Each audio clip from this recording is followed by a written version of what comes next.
found this gorgeous photo of a swan and I thought you might like to paint it.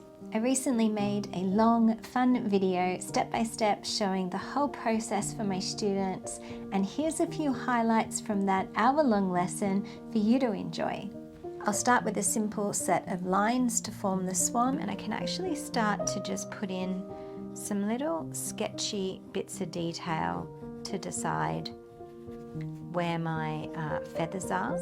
I like to do my swans with both these colours in them, just to add a little bit of variety.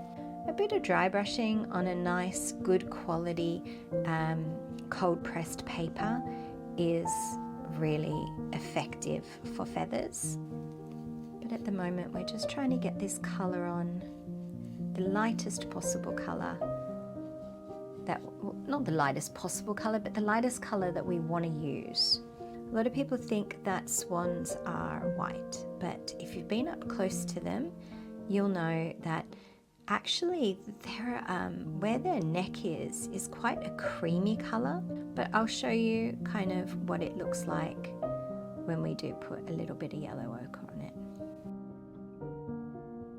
We've got some really beautiful textures, but a lot of what's happening is really just about the values of the colours, like just making sure that we have something dark behind the white.